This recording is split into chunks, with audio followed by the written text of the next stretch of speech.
I'm Mrs. Stone, and I want to welcome you today to a wonderful opportunity to hear the experiences of Mr. Israel Starck. I just wanted to give a couple of reminders of how we act appropriately with this kind of presentation. Cell phones should be quiet, and you should not be on them at all during the presentation. We want to show our complete respect by being alert and attentive, and we're really honored and very grateful to have Mr. Starck with us today. To introduce Mr. Starck, one of your own students will be coming up here just to say a few quick words. Morgan Kravitz.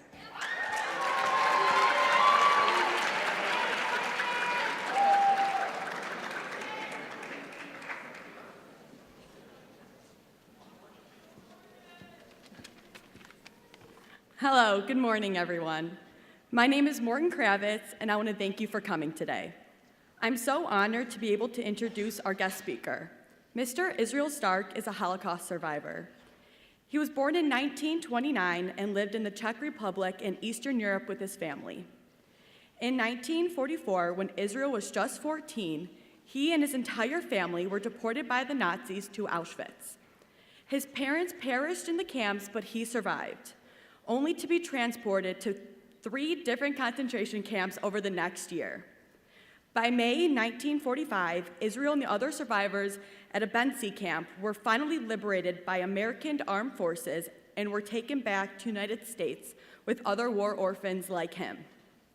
Now, this isn't just some history lesson we're all about to listen to. Mr. Starck shares his story with us so that we can learn to become upstanders rather than bystanders by fighting injustices that we observe in our world today. I know we are the generation to make this world a better place for all generations to come. And without further ado, may I introduce you all to Mr. Israel Starck.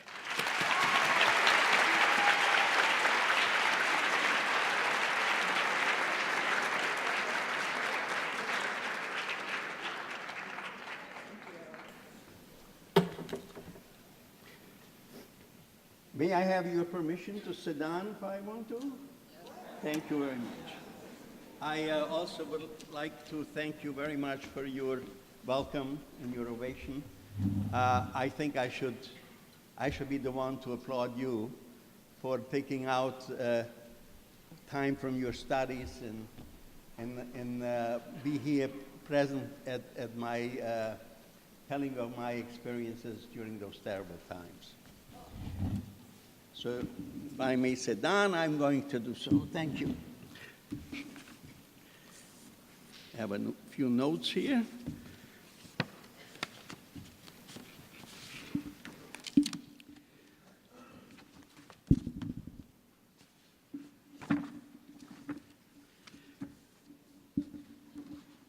To begin with, I wish to extend my heartfelt thanks and appreciation, first of all, to the principal of this great learning institution, Mr. Troy Gobble. I would like to thank also Mr. J. Miller, actually, for inviting me to give that presentation. I would like to thank Michelle Stone, and I would like to thank also Mr. Brad Smith and all the educators and teachers of this great learning institution.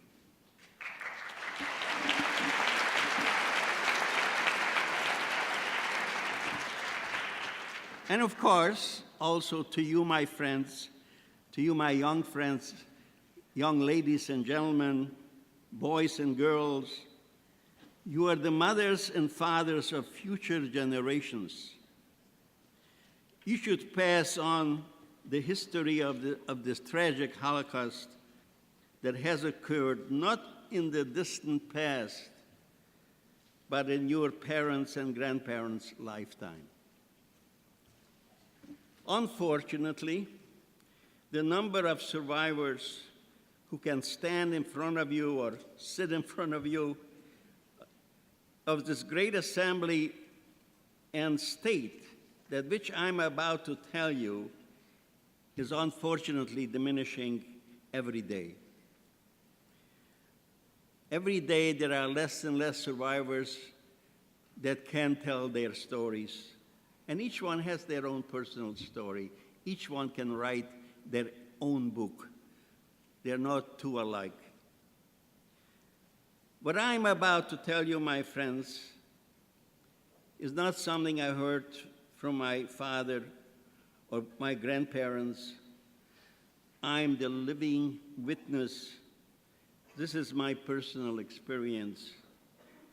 This is my story. Before I give you or tell you about these terrible experiences during the height of the war, I'd like to give you a little bit about my background, where I come from. I was born in Czechoslovakia, or Czech Republic, and I went to Czech schools, and of course, all this up to the age of 14.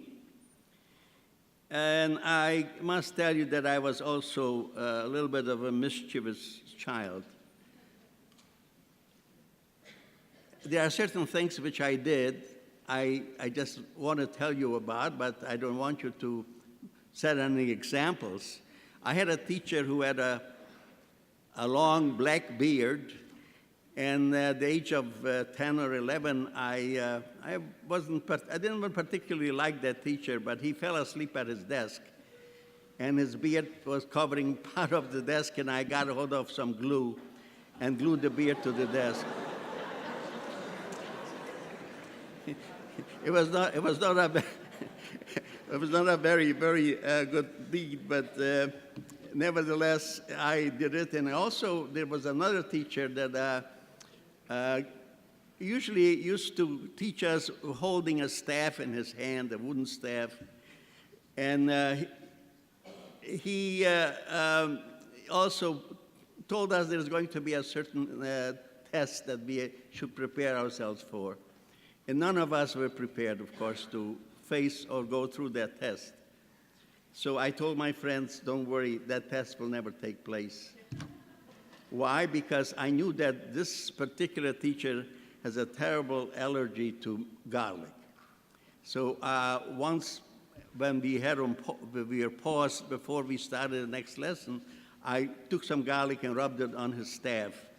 And it was sitting on the desk, and the minute he came in, he grabbed it, and the minute he got a hold of the staff, he turned blue and started choking, and he almost died. But I will tell you, I can assure you that that test never took place. But please don't try to imitate me.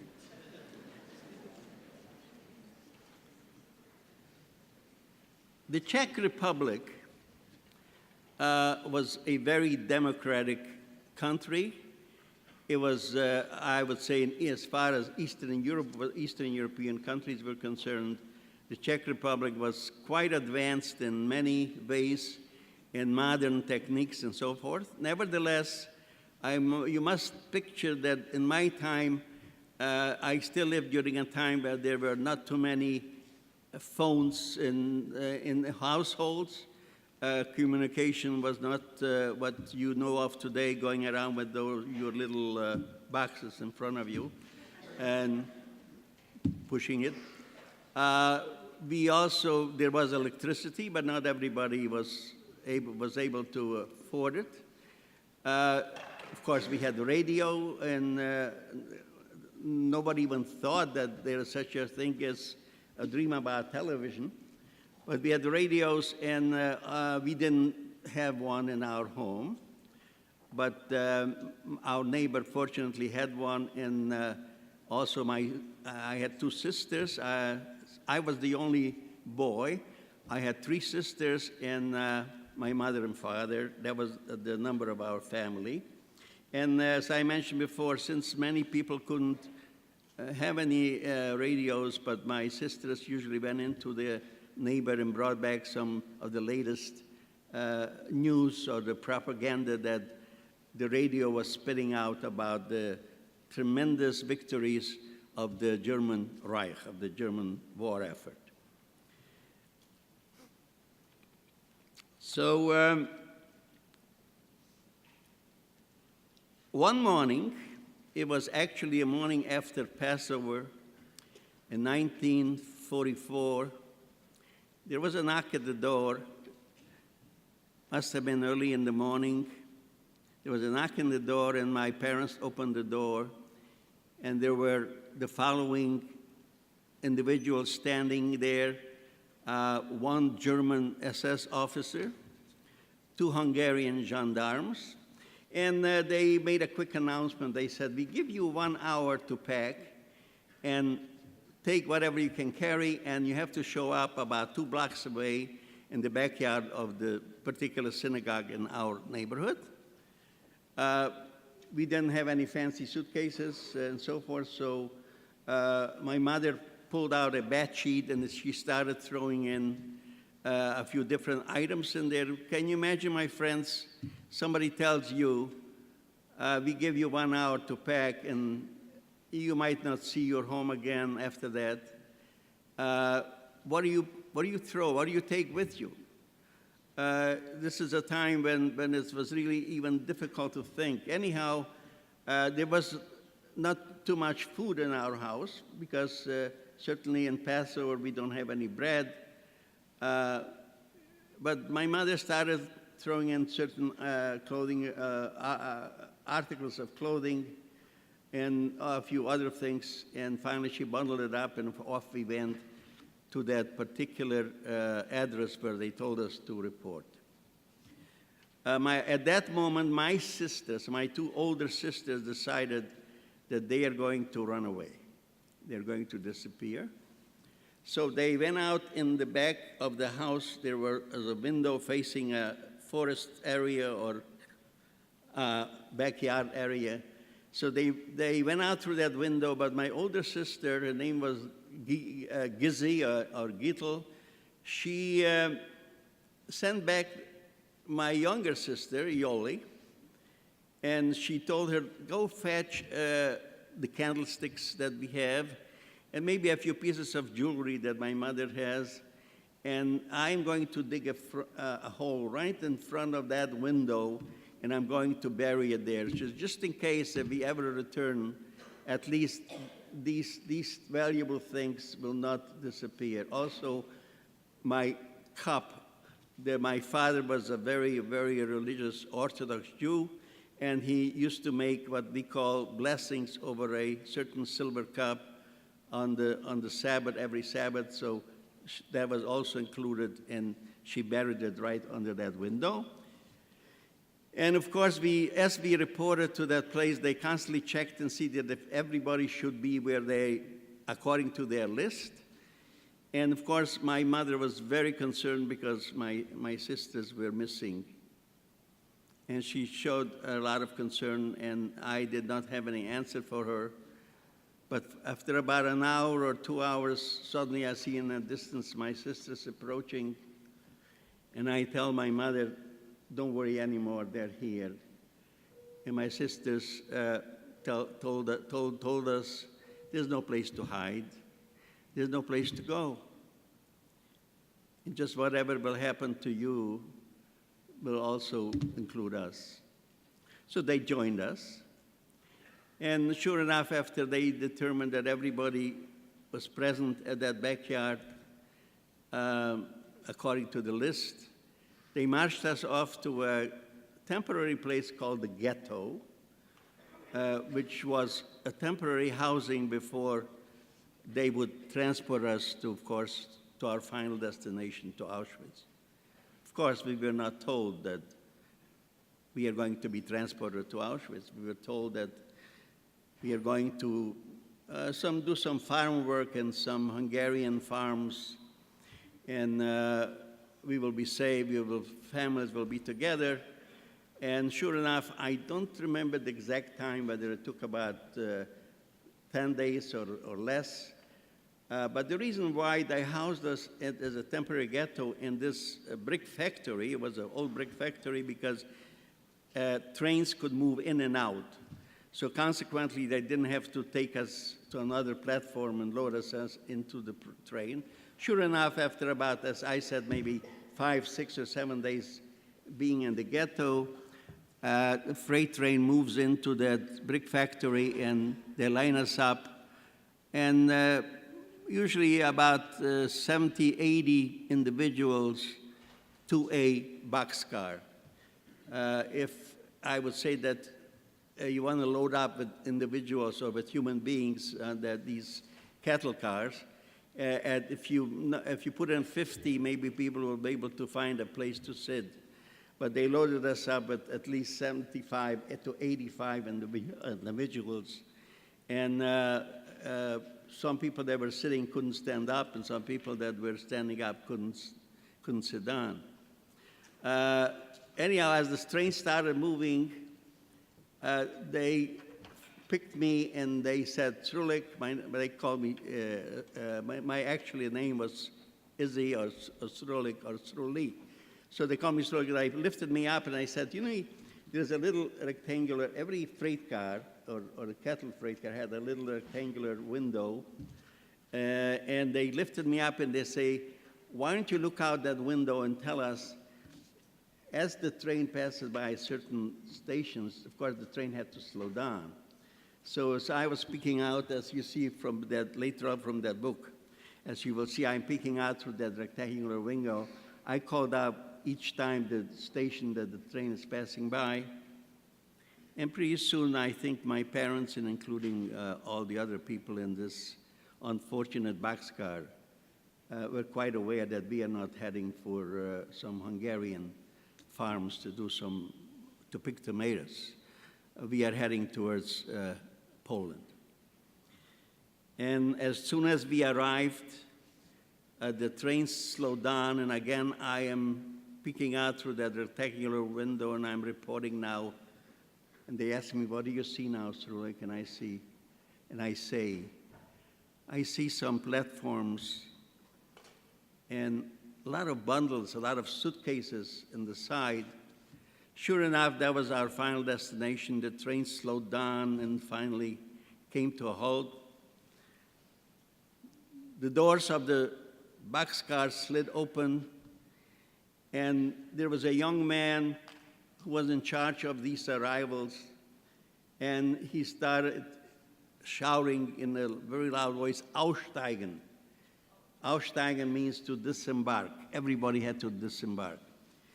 And sure enough, just to feel the fresh air, everybody was in a hurry to get out, but I started to get off, and my mother motioned to me, wait, hold it, don't get off yet. My father also didn't get off. Soon enough, I looked around, and I turned left and right, and I saw there was the empty boxcar, except for my mother and my father and myself.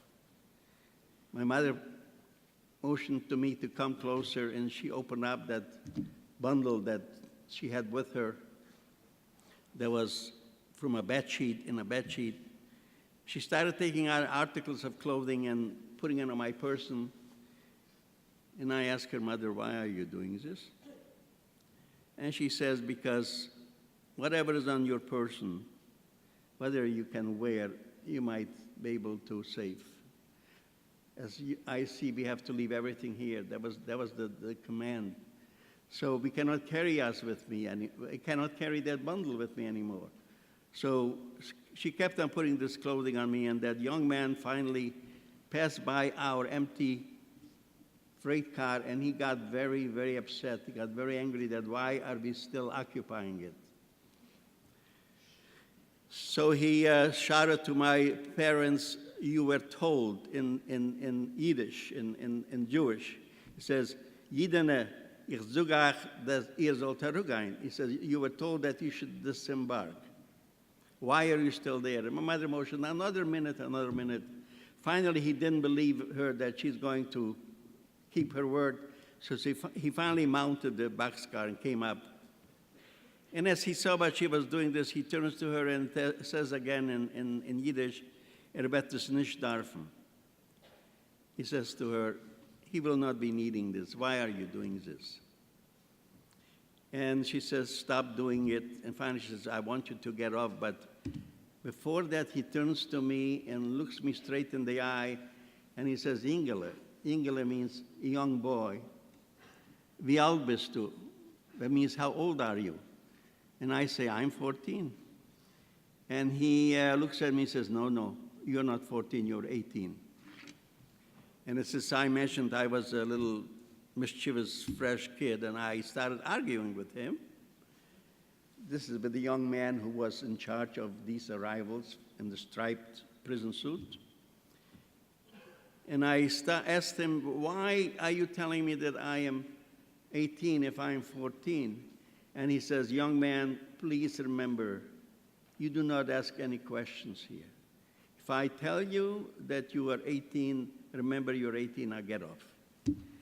This is the last time I saw my mother. I never saw my mother again. And we lined us up again. And this time, they marched us again for hours in the darkness. It was already, the night was there. But before that, again, we were told to line up in single file.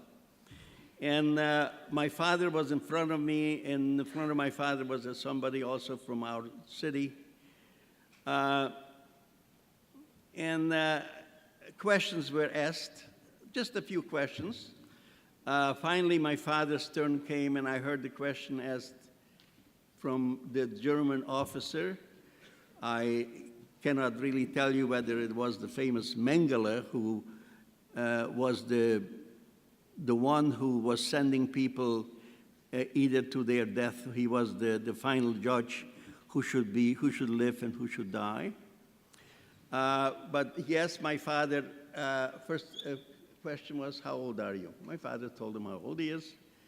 And then he asked the next question, kannst du arbeiten? Can you work? And he says, jawohl, and he motions go. He motioned either to the left or to the right. I came next, and I had all this clothing on me, and I straightened myself out, and suddenly that young man appeared in front of my eyes, and he says, Du bist 18, you're 18. So the next question was again thrown at me, Wie alt bist du? And I again immediately shouted, 18. Now, no doubt that young man saved my life, because would I have told him the truth that I'm 14, I probably would have been sent to another direction. This way, I was sent, follows my father. Sure enough, pretty soon they lined us up again and marched us again for a long time. This time we finally reached and arrived in a very large building, which is, I would say, we can compare it to an airplane hangar, where there was tables of clothing standing, prison clothing, striped prison clothing, and also barbers, about so-called barbers. They were all prisoners, but were standing there with clippers. And the next command was to undress. So be undressed. We had to give up everything, including our watches, if we had any. The only thing that we could save is the shoes. So once we were standing naked, these prisoners came over with the clippers and clipped our hair. And I, as a young kid, started asking questions from these so-called barbers or clippers. And I said, what is going to happen to us? What is our next destiny? What is our next move? And he says, you see this clothing piled up on this table? Not too many wanted to speak. They all did not want to speak, or they were not allowed to communicate with us. Do you see this clothing handled? You are going to be issued now a pair of slacks, a shirt, a jacket, and a mütze, and a cap, and that's going to be your prison clothing. But I says, tell me, what is our destiny? What's going to happen to us? And he says, well, he turned around. He says, don't face me, face the other way. He says, I can only tell you one thing. Your struggle for life your struggle to stay alive is now beginning. That's all he told me. Sure enough, he was right. Soon, we ended up in Auschwitz itself. Auschwitz was a very depressing place. In my book that I have written about my experiences, which I'll tell you a few minutes later about it, I also am telling everybody about a certain bird that was constantly with me. A certain bird, I think, was able to freely fly in and out of any ghettos or any concentration camps. And the reason why I chose that little bird, because when I was sitting there a few days in Auschwitz with my father and many other prisoners, mostly in silence, there was not too much communication going around. Everybody had his own thoughts, and sometimes they say, my friends, that silence speaks very loudly. And this is what happened in Auschwitz. But as a little boy, suddenly I realized, and I asked myself a question, if I could only see some life around here. I couldn't see any birds. Why am I not seeing any birds in the trees? Why am I not seeing even a little insect crawling on the floor? Nothing. So suddenly, I did notice one bird was perched on a little twig not far from where I was sitting, and I was thinking to myself, you fortunate little bird. You can get in and out of here whenever you want, but I don't know whether we will ever get out of here. That was my thoughts. So I put that bird constantly with me and observing me in my memories. They did not assign us to work in Auschwitz, as they did many other prisoners, but they transported us after, I don't know, a few days, maybe 4 or 5 days. The only thing they did in Auschwitz is constantly having appels. It's called appels, means they constantly lined us up and counted us over and over again. So finally, they loaded us up into freight cars again, and off the train went. They gave us a loaf of bread divided into 8 portions for 8 prisoners. And again, we didn't know where we were going to end up with, but now the train arrived in a camp called Mauthausen. Mauthausen was the second camp. It was also in Austria. And it was a terrible, terrible camp just for killing people. And but this time they also did something in Mauthausen. They gave me my number. There was a gentleman sitting and writing out these numbers on little cloth pieces. And I remember he handed me the little clothing tag with the number scribbled on it, which said 68,818. This was my number, and he told me, little boy, he says, remember right now, this is going to be your name. Your name is going to be 68,818. I also remember very well, this is the very first time in my life that I have ever seen a colored person. For some reason or other, the guy or the man that has written out this number on this piece of cloth was a black man. Why he was in the camp or how he got there, I was not able to find out and was not able to communicate with him, but this is the first time in my life that I saw a black human being.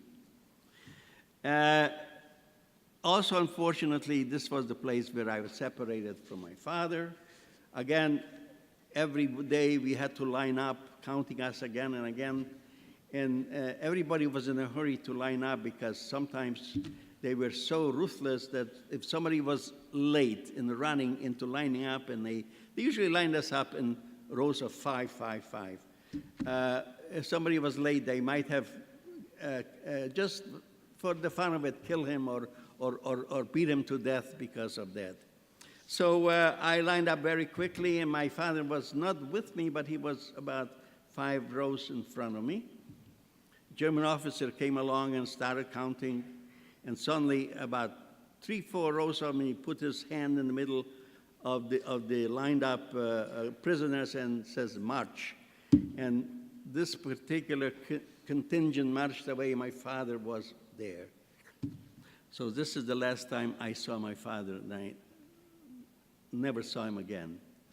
He ended up in another camp. I found out, but I never learned about the date of his death or when he died, but he did not survive. After we got our numbers, again, right now, Mauthausen basically was a supply, I can call it a supply camp, where a lot of these satellite places which were busy with the producing for the war effort for the German Reich, a lot of these prisoners were, of course, died out, so Mauthausen always got new transports from Auschwitz to supply all these satellite camps. So I ended up in a camp called Melk. Melk was the place now where I felt this is for long term. This is where we are going to be for a while. So we may as well make ourselves at home. And it was also at Melk where I was finally assigned a task, what to do. So as a young boy, what was my task? I was assigned to be a Spitzenträger. That means the carrier of the pointers. Why was I carry these pointers? Because most of the prisoners, our work in Melk was to work dig in mountains, in a very vast mountain. We were working in producing tunnels. We're constantly advancing further and further into these tunnels, sometimes for even as far as a mile or a mile and a half. The mountain consisted not of hard stones or coal, but of very soft material. And prisoners were working with air hammers to constantly advance into into the mountain and to enlarge the tunnels.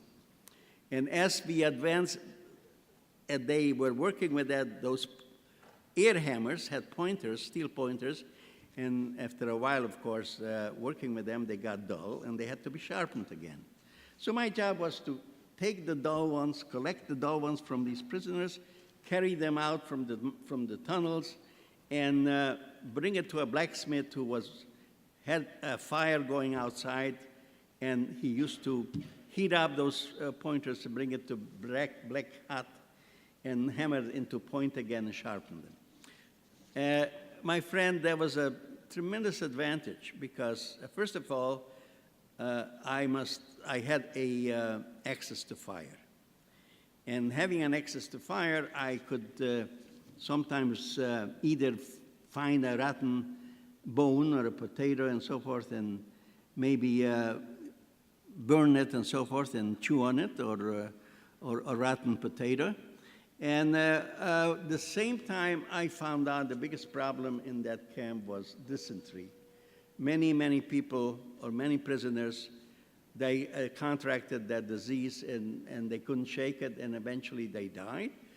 But I remember as a little boy, they told me, and I have here a friend of Carl Rosenthal, who's a druggist, and he may have heard about it too, that coal dust is a remedy for dysentery. So I decided that I'm going to become a druggist. I'm dispense some of this coal dust. So I had permission from the blacksmith that was sharpening these pointers. I got permission for him to bring some wood and burn it for a while and then cool it off, and I used to scrape off the dust of the coal dust and hand it out to some prisoners that had that malady of dysentery. And of course, it was great remedy. It was great help to them. And the only problem was that I didn't have any paper to pack it in. So I my blacksmith pointed out there is some pond with near a water with big leaves on it, so I collected some of these leaves and I packaged it in those green leaves and distributed it. So this is the way I was able to manage that. And as I mentioned that I didn't have any packaging material, we didn't have anything. We didn't have any calendars, we didn't have any watches, we didn't have any pens or pencils, but we didn't have any paper either. Fortunately, we had one individual in our midst who was called Couple. And he was called Couple, the keeper of the calendar. Because we, as I said, we didn't have any paper and any pens and any pencils, nor I might say that we have the energy to keep a track of what date it is. But unfortunately, if somebody lost a loved one, if somebody lost a father or a brother and they still wanted to know what date he died, how did we find out? Couple the calendar. He was a living computer. He always knew what date it is, what month it is, and is the holiday approaching or not approaching. So this type of information was very important to us, and the only way we could obtain it was from Couple, the keeper of the calendar. I would say that I cannot deny it. There are many, many prisoners walked up to me. I was with a group of about 7, 8 young boys my age, and we were usually handling ourselves a little differently. We tried, even though we did not obtain more portions than anybody else. Yes, but sometimes I think when there was a little soup left over in that kettle, and they sometimes the capo told the young people my age to line up and gave us whatever was left over, a few other spoonfuls, a few other ladles. So that was one advantage. But we also used to get up in the morning, sometimes before we were going out to work, and we used to take off our shirts, and there was no warm water and there was no soap, so we used to rub each other with some sand and cold water to freshen up. And of course, when we used to march towards work in these tunnels, and it was freezing outside, and the snow was coming down, and people were hungry and sick, and the crying was terrible. And what did we do? We tried to sing. We usually burst out singing a song to try to encourage the people away from their moments of terrible situation. And of course, we were also crying when nobody could see us cry. But nevertheless, many of my friends came over to me and says, Starck, you're a young boy. We can understand that you're going around and encouraging everybody to try and to hold out during those terrible days in the camp. But why are you doing this? Don't you see what's going on in the back? Why don't you turn around and see this pile of corpses over there that are waiting to be hauled into the crematorium?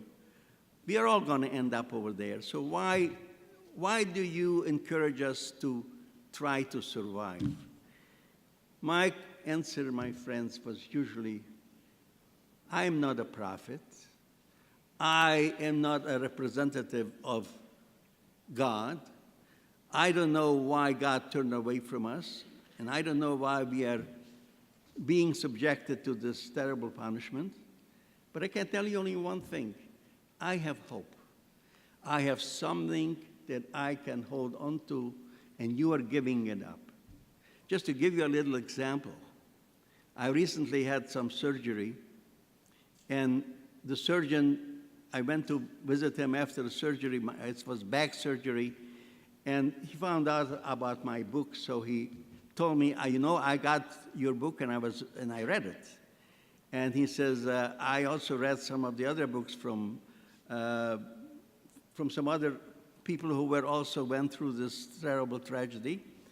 but yours is different. And I said, oh, I'm so glad to hear that you read it. And I'm so glad that you got it. Why is mine different? He says, because yours shows faith. You had faith in God, even under those circumstances. When it's so difficult to have faith in God, yes, that's what I was holding on to. That's what kept me going. That was my drug, my friends. So I told my friends, I am holding on to this. I know only one thing, there's a war going on. And just maybe we will survive. But if you give up and you say it's not worthwhile anymore to fight to hold on, I don't think that I will see you again in a day or two, or maybe in a week. I remember one day, for some reason or other, they brought in 4 American flyers.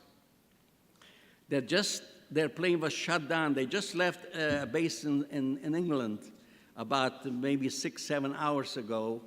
Why they brought us into the concentration camps, I don't know. Because usually American prisoners were supposed to end up in prison camps and not concentration camps. I can only tell you that unfortunately we couldn't communicate with them because there's nobody in our barrack that spoke English. So, but nevertheless, we could understand. They told us that they just left that morning, early in the morning, they left with their planes for a bombing mission, and they were shot down over our area. And of course, they ended up with us. I noticed that they were with us. About 3 of us died after 3 to 4 weeks from dysentery or maybe some other ailment. The 4th one finally disappeared, and I don't know what happened to him. So again, these were young men who had just had a good breakfast or a good supper night before, and after 4 weeks, they couldn't hold on any longer. Another thing happened, which I must tell you, which was unbelievable. At least my friends did not believe it. There was a custom when we were inside the camp, when a German officer passed by, we had to stop in our tracks, and we had to take off our mitzvah and wait till he passed by. I'm walking inside the camp, and I see a officer approaching me, but I recognized immediately this officer is not an SS or Gestapo officer. He had the insignia of the Luftwaffe. He had the insignia of the Air Force. He must have been a very, very high officer because he had a lot of medals or signs of medals.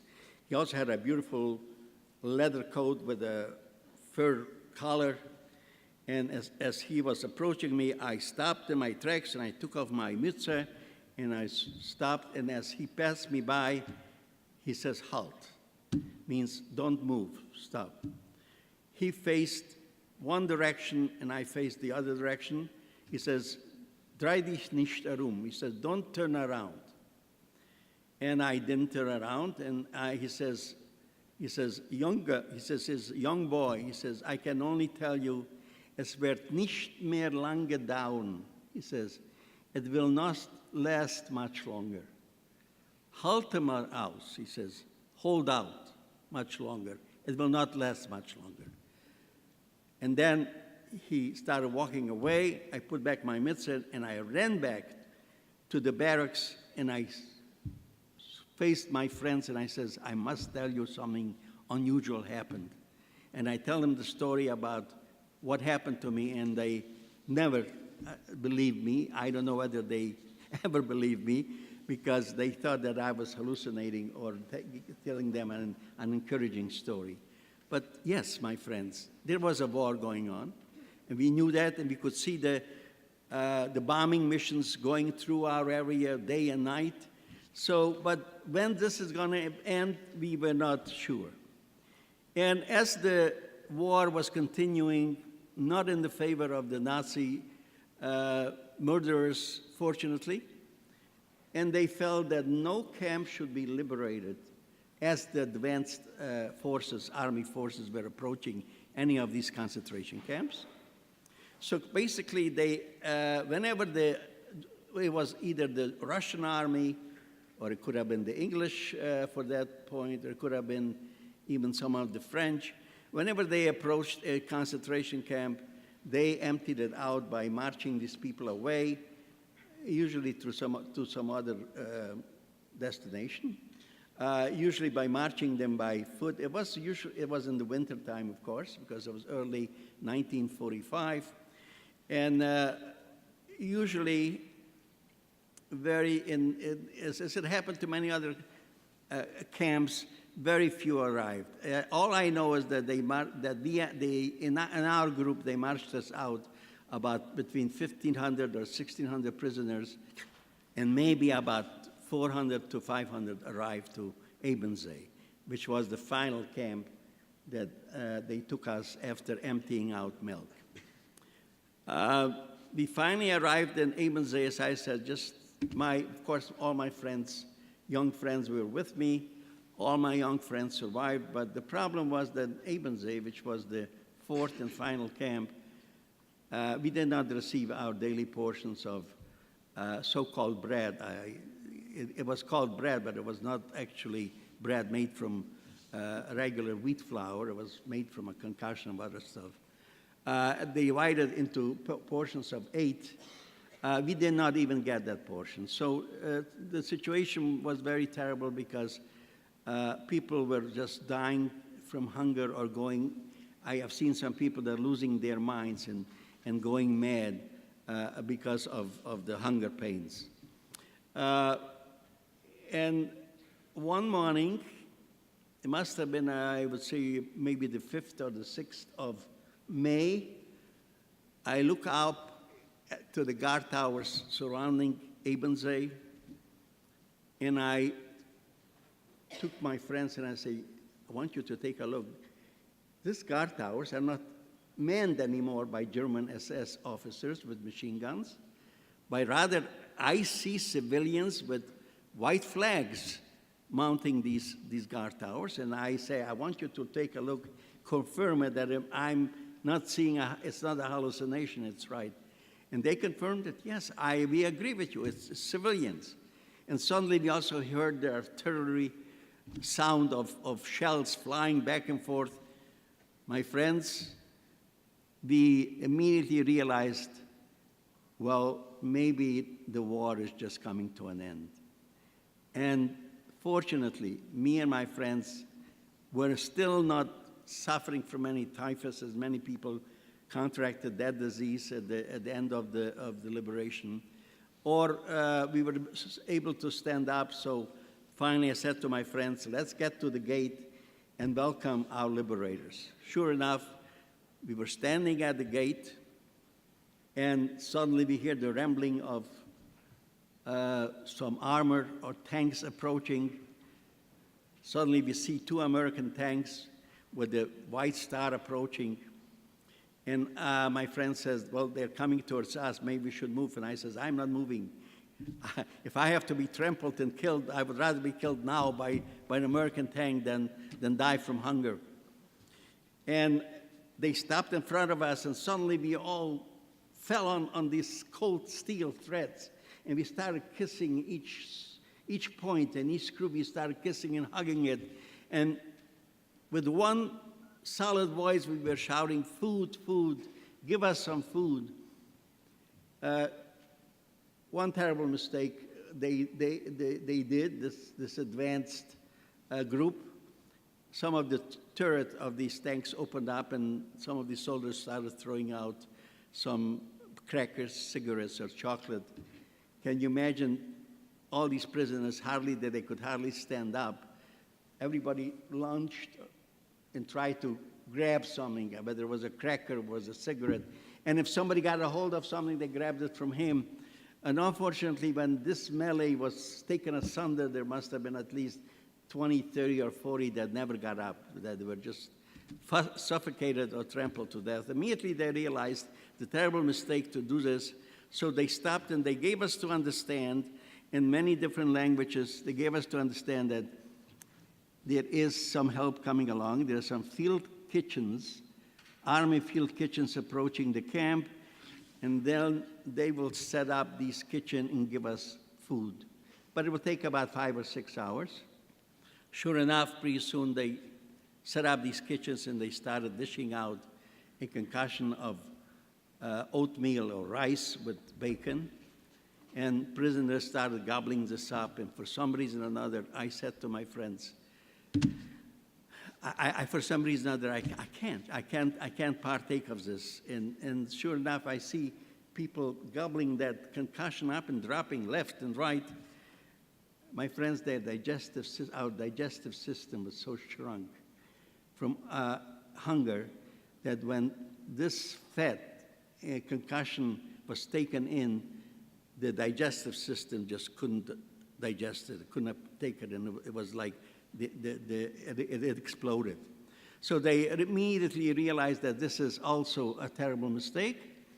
Finally, they gave us to understand that there's another field kitchen coming in, and this time, sure enough, they started dishing out some powdered milk with farina or oatmeal to the prisoners that were still clamoring for some food. But this we could digest, this we could tolerate. And now, the moment of liberation. My friend, I think the moment of liberation is a very, very important time. I can speak for several hours about just the moment of liberation, what took place in those moments, the feeling of the prisoners in those moments. It was manifold. First of all, it was only when our hunger pains were finally stilled with some food. Only at that time could we stand and start thinking, what happened to my parents? What happened to my mother? What happened to my sister and brother? Only then did we finally have the courage and the stamina or the strength to take a little inventory and try to think exactly, analyze about the big tragedy that have just occurred and go back and reflect on all this, what happened. So it was a very, very important moment. People had to decide what is going to be the future of my life from now on. Since in my case, I was still be able to stand up. I was very fortunate, as I mentioned before, not to have contracted any typhus or any other ailment. I must tell you only one other deed that the American liberators did, which I will never forget, and I will be thankful, always be thankful for that. Suddenly, again, we see that the Americans are very busy putting up some piping, and also putting up some rubber hoses attached to this piping, and bringing in some and attaching something which looked like a gun. Again, I said to my friends, look here, they're gonna murder us or something. I don't know what's going on. But pretty soon they gave us to understand that we should line up and bring our blankets that we still had. If somebody had a blanket in his bunk, should bring along our blankets. And suddenly I noticed dozens of barrels called DDT, green barrels with the word DDT on it. They lined us up, and we had to bring our blankets, and we had to open our pants and our shirts and unbutton it. And they have, with these so-called guns or blowers, they have put in some of this powder and introduced it into our being. Why? Because the biggest problem at the moment of liberation was lice. The last 2-3 weeks in the camp, before that, under normal circumstances, they used to have times which was called Antlausung. They used to have us undressed and so forth, but this time, nothing of this took place, so we were actually eaten up alive. I could put in my hand and take it out by hundreds of them, of these terrible things that ate us up alive. So the moment that they sprayed us with that DDT, it was like a miracle. It was absolutely a miracle. You couldn't find one of these bugs or one of these terrible things that would bother us again. The same thing in our bunks, in our blankets. So that, I must tell you, was something of a miracle that we witnessed that we'll never forget. But nevertheless, the moment of liberation was here.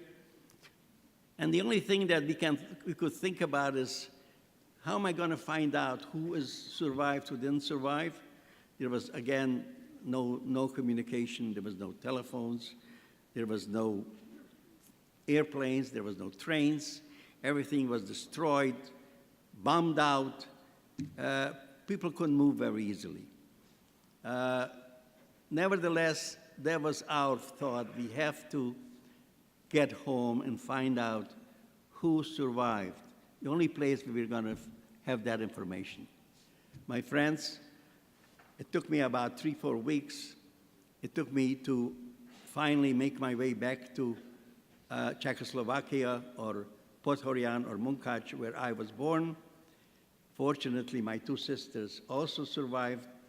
And after about 10, 11 days, they showed up, even though I already had the news that somebody told me that my sisters are also on the way, and they happen to be in Budapest, and they're coming home. So I already could anticipate their arrival. So my sisters also survived. And right now, that was the moment where, again, we had to finally start thinking about how to adjust ourselves and become productive and regular citizens. In my case, which thank God I did. And again, I must say, I'm not trying to sell my book here, but again, a lot of more than what I told you is written in the book that I published called A Boy Named 68818. Unfortunately, I don't have too many here because we are already very short of them, but Amazon, most people order it from Amazon, and if any of you are interested, you still will be able to order it from there. Pardon me? Okay.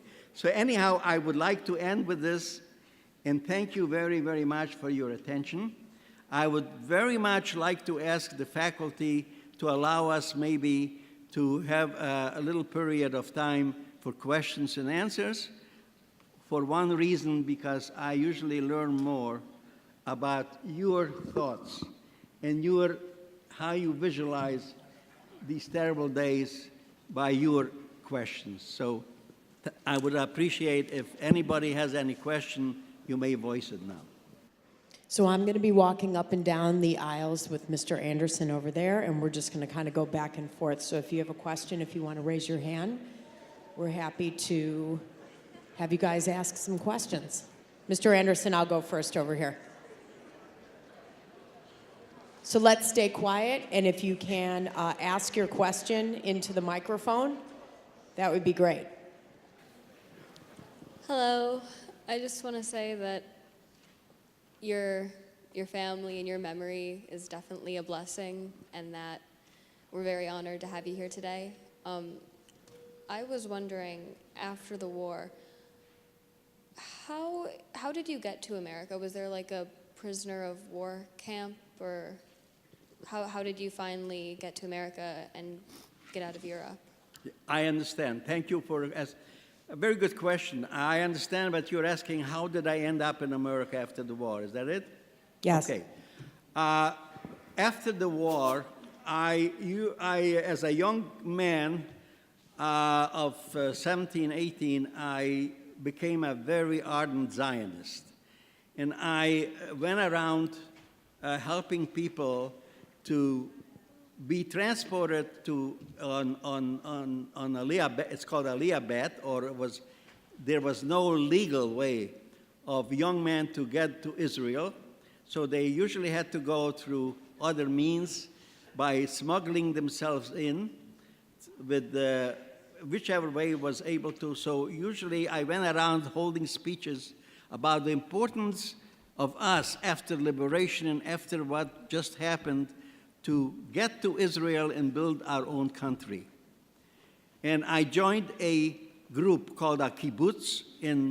After the war, I came back to Germany because our part of Czechoslovakia now was under the Ukrainian or the Russian control. And we were advised very strongly by mostly Russian officers not to remain there. As long as we can get out, we should get out. So we all went back to Germany thinking that it would be possible from there to be transported to Israel. And I helped all the work to be done in that effort. I worked very hard, but my reward was not coming very soon. As I was a member of this group, of this kibbutz, they usually kept on sending some other members for this illegal transport to Israel, but avoiding me. And I got very, very, very discouraged. And suddenly, I get a letter from the consul, American consul, to report to Bremerhaven to go to America. I don't understand how this happened because I never registered. And of course, my sisters were also not far in another place in Germany. And I immediately called them and I said, do you know what happened? And he says, yes, we are very glad because we registered you without your knowledge. There was a sign, they saw a sign that young men under the age of 17, 18 will be sponsored, will be given affidavit by none other than the wife of President Roosevelt. She will issue about 500 affidavits for young men who survived the war to go to America, and all they have to do is register their name. And sure enough, they registered me without my knowledge, and that's why I got that letter. That letter came at a very, very bad time where I was very in dark clouds, where I was very discouraged because they kept on passing me by. So I decided I had enough of this, and I took up, I reported myself to the Bremerhaven and was put on a boat called Ernie Pyle to go to America. And I arrived in America in 1947, probably was in August or September. Any other questions? Up here. So you said you buried the stuff in your house, right? Under the window? I'm sorry, I didn't hear your question. So your sisters buried the stuff outside the house, is that correct? Oh, you're talking about when they took some of these Yeah, items yeah. and buried it under the house? Yeah. Yes, I did not know about it. They did not tell me that they did this, but of course they also survived. They came back, and the first thing, even though the house that we lived in was already occupied by some Russians, and we were afraid to claim this property because they might be very angry and hurt us because they didn't think that we would ever show up.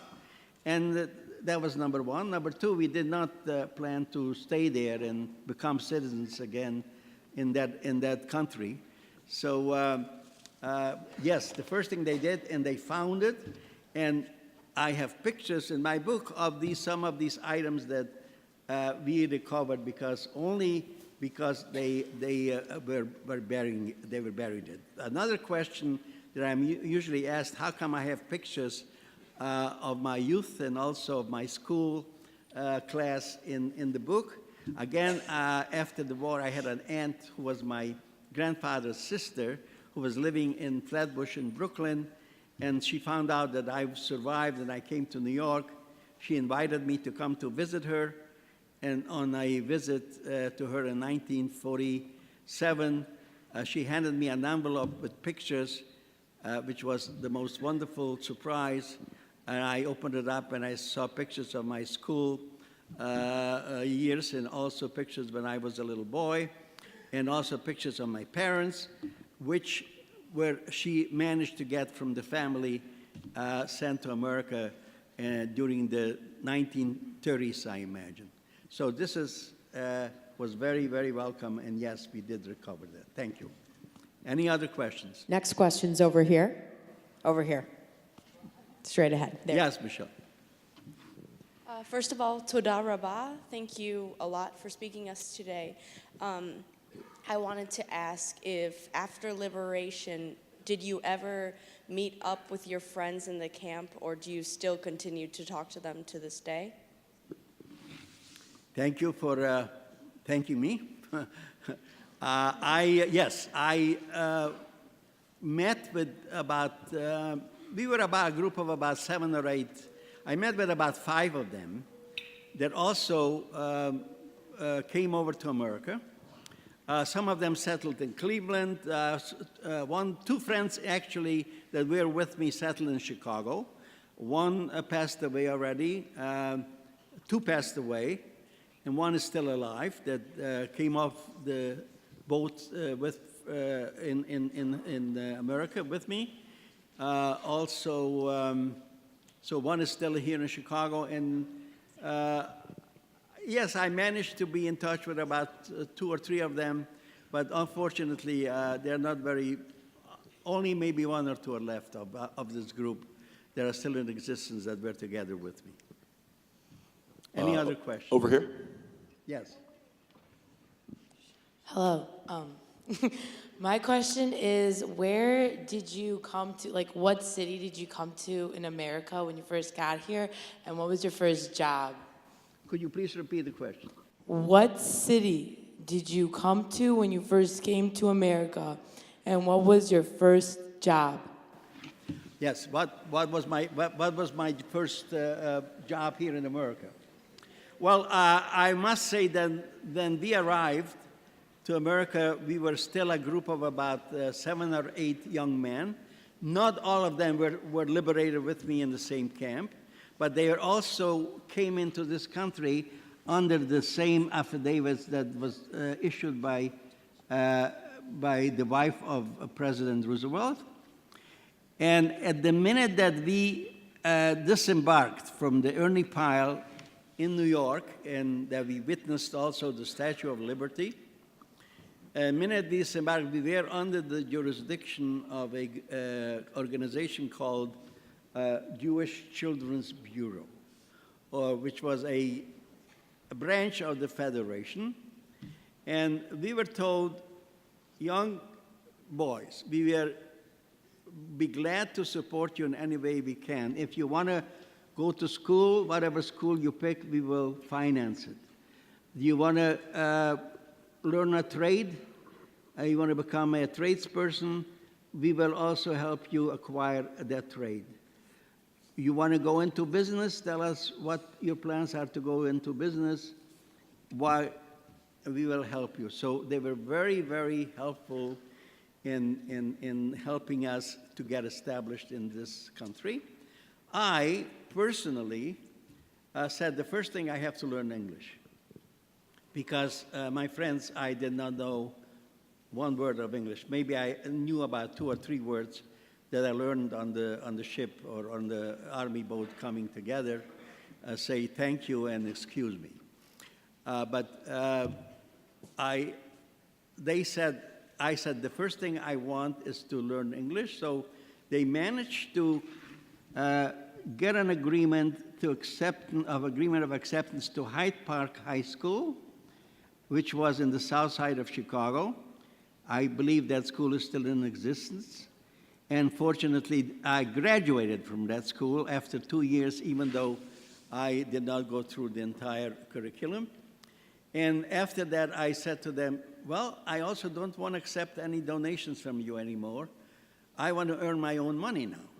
So I found out that there was such a thing, a company as Good Humor Company, who were selling ice cream from a bicycle.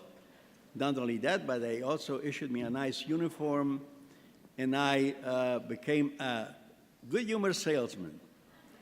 And I was sitting in the south side in Hyde Park, and in the park on the bench with a lot of nice ladies who found out that, that I'm a boy to survive the war, and they all had, you know, they all offered to buy me ice cream. Anyhow, I got along very well with them, and that was a very, very nice time till finally I decided that I cannot really make a good living. So finally I decided that I had to go to business, and some of my my relatives that did survive were in certain business in Antwerp, Belgium, and they helped me establish that business here in Chicago. And I was in the business, in that business for about, I still am active in that business, even though no full-time. I was active in that business for about 60 years. So I very thankful of my destiny and that occurred to me, that helped me become a productive citizen in America. And also, I must tell you that the other part was that I really found a wonderful wife. She's here, fortunately, today. Her name is Ethel. And we had 7 children together, and of which 2 are...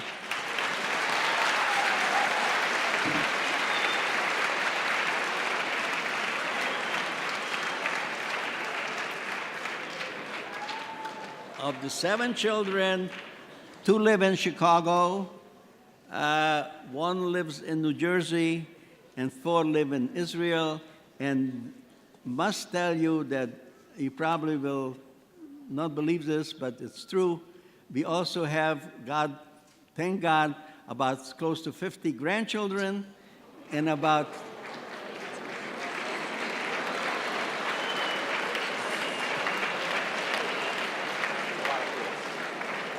and about 14 or 15 great-grandchildren. So you see that I took, this was the revenge that I took in the Nazi murderers, not the opposite, that they took revenge and wiped me out.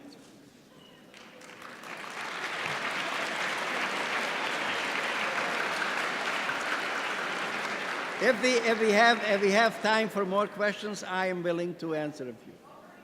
Yes.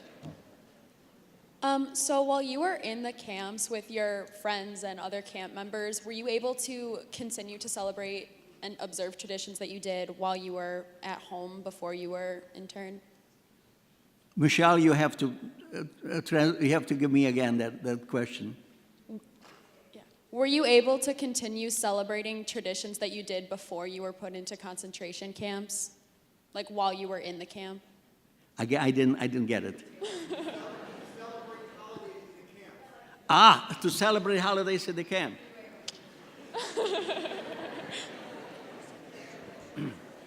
I will tell you again, let me refresh your memories and tell you that we're not aware of any dates of any particular holidays coming up because we did not keep any track of it. But nevertheless, there are some people who did want to know that information. So I did mention to you, fortunately, a couple, the keeper of the calendar. And if we wanted to know any holiday coming up, whether it was a Jewish holiday or any, I would say, religious holiday or any civil holiday, all we had to do is consult with couple, and yes. Now, couple told us about a holiday called Yom Kippur, which you are all aware that we practice, especially observant Jews or Jewish holiday. This is our New Year. And he told us the date. And again, as we just returned from work, suddenly one started to whisper to the other, "Do you know that tonight is Yom Kippur?" And of course, we realized one thing, that it would be a folly to take the portion of that, even though we are supposed to fast and not partake in any food. I told my friends that we have been fasting all year long, so We don't have to fast now. But the other thing was if somebody did take that portion of bread and put it away, it might be stolen overnight, or might not wake up in the morning and might not have it. But we decided to have a service. And as we went to sleep and suddenly the lights went out, every block had a number. I remember the block in Abenzae, our block was number 24, and every block had a block elster. It has the chief who was in charge of that barrack, and the first one in command was the capo.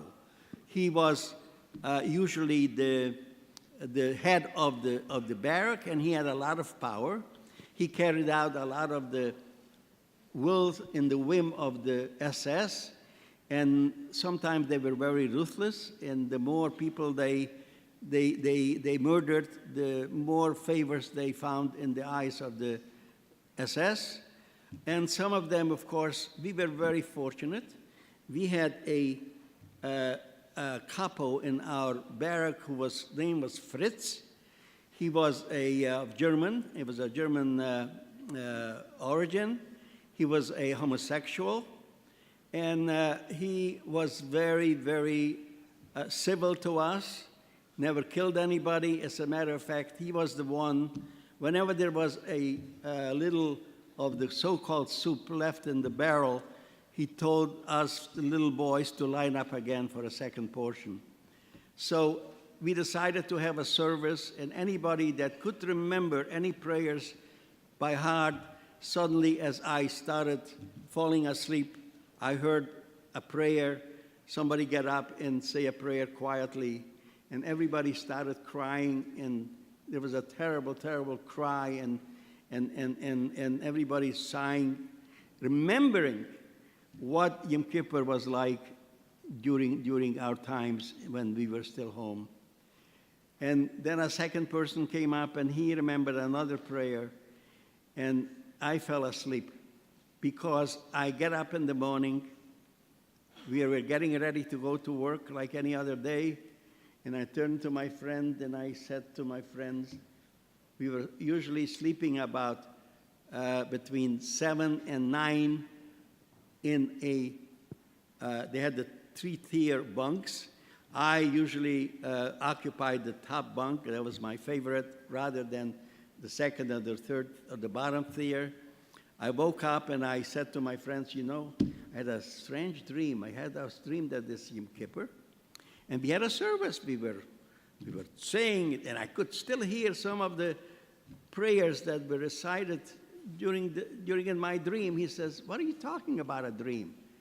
He says, Starck, it was true, it was real, it was not a dream.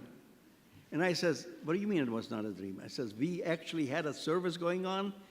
We don't have any prayer books. He says, well, everybody remembered something, came up and said a prayer. And I said, and you fell asleep. And you thinking it was a dream. No, it was not a dream. I says, and nobody came in and machine gun us? Nobody? He says, no. So it seems to me that Fritz, our blockouts there, did not bother to report this particular prayer night to the murderers or to the SS. And the same thing with ours, so we are very thankful for that. So that was one religious holiday that that I remember. And again, thanks to couple the keeper of the calendar, it took place on the right time. Any other question? So I think we need to conclude the program now, and we want to thank you so much, Mr. Starck, for being with us today.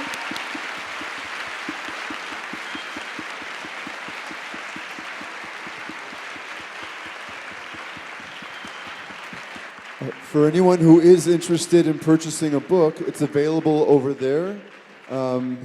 There's very few copies, we apologize, but if we run out, you can get it online. Thank you, everyone, and if you want to say a personal thank you or a goodbye to Mr. Starck, feel free to come on up. Thanks, everybody.